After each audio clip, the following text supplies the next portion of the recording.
Thanks for joining us on Ask Paul Tripp. Today's question is about Santa Claus, and if you have a question, not about Santa Claus, but if you have a question for Paul, you can submit it online at paultripp.com/ask or email ask@paultripp.com. Here's the question. My husband and I are struggling with the topic of Santa, and I'm curious on your opinion. How did you approach Santa with your kids, and what would you recommend? And then she goes on to explain that she and her husband disagree about how to approach the topic. So what advice would you give Paul when a mother and father have different perspectives on a parenting issue? I want to say there is just nothing wrong with traditional holiday myths and stories that become part of a family tradition. In fact, every family has those. Some are universal, some are not. Those are, in ways, a beautiful part of family life. The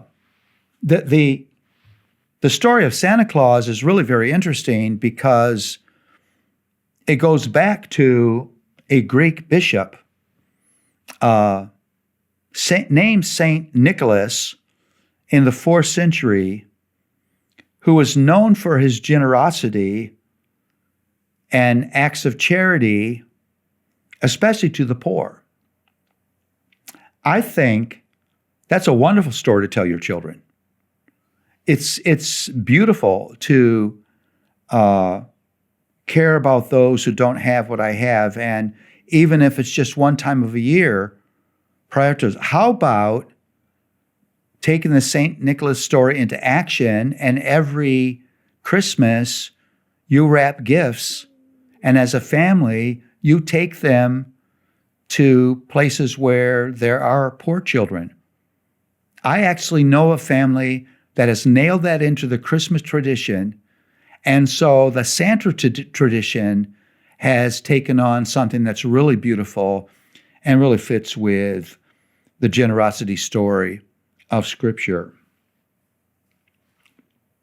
There are a number of cautions I want to give about these secular myths and stories. Here's the first one. This is the most obvious. You don't want anything to distract from or replace your family celebration of the wonderful story of the incarnation of Jesus. In Jesus, God gives us the gift of gifts.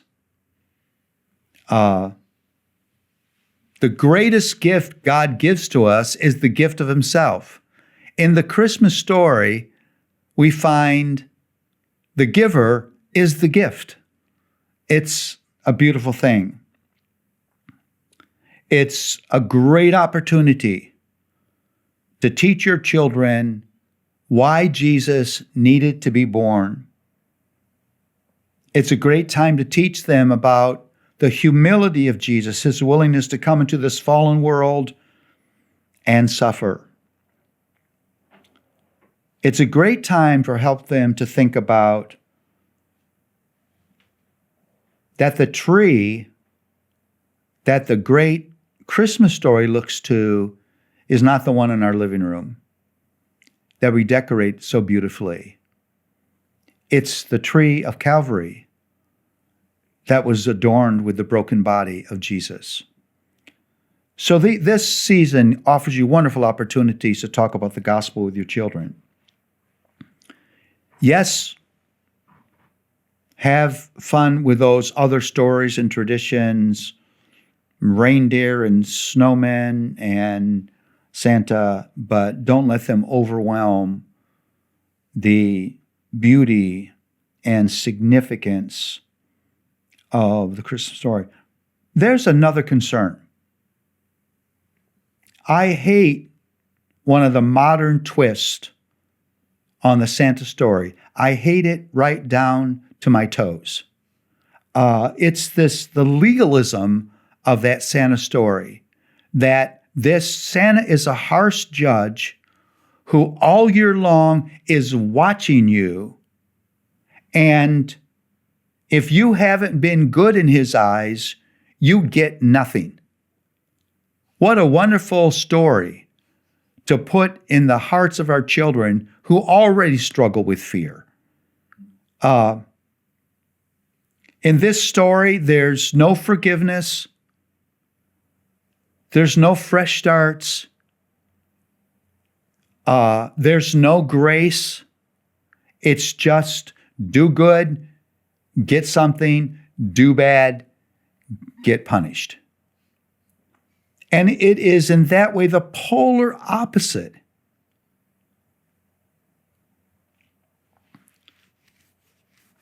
You better watch out. You better not pout, because this red-suited judge is coming to town. Come on. What a thing to plant in the hearts of your children. So be careful how you even tell that story. You see, because the Christmas story is the opposite. It's not God moving to us because we're good.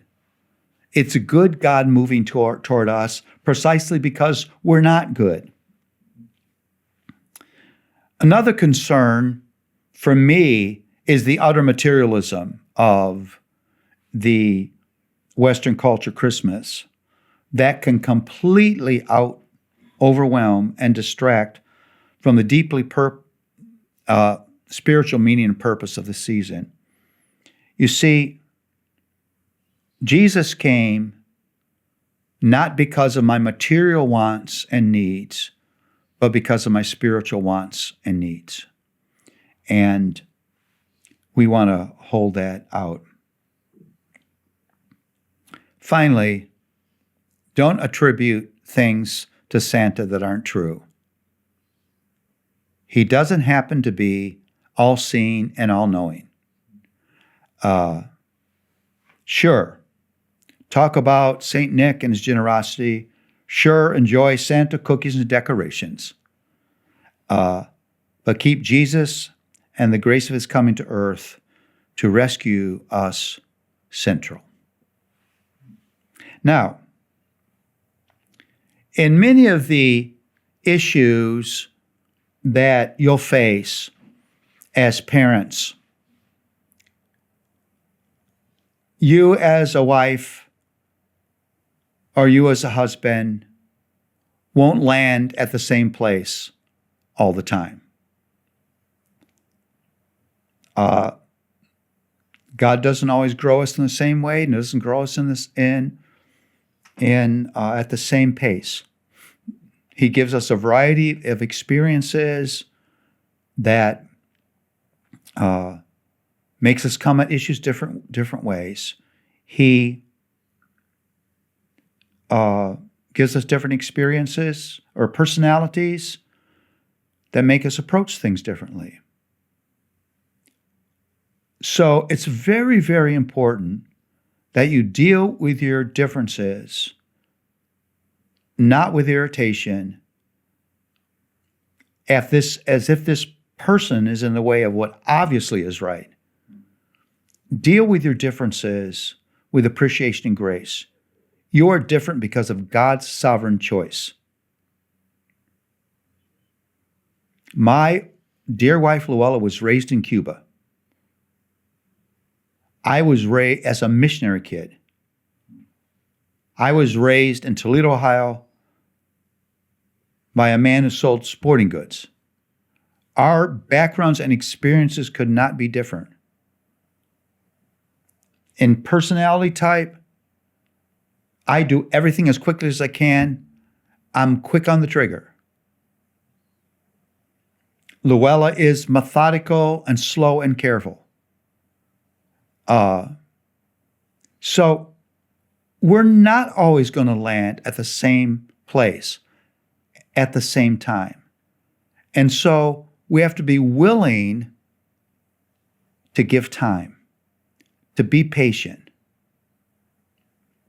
to not assume that our way is always the best way, to be willing to listen to the concerns and insights, experiences of another person.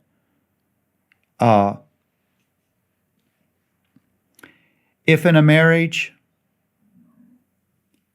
the will of only one person always lives and the opinion of one person always lives, it's probably not a really healthy marriage. Now, I may have to make a final decision, but I want to do that in a way that has gotten all the benefit I can get from the wonderful experience, personality of my wife that God so lovingly has chosen to live alongside of me. Not because he wants to irritate me, because he loves me and he knows what I need.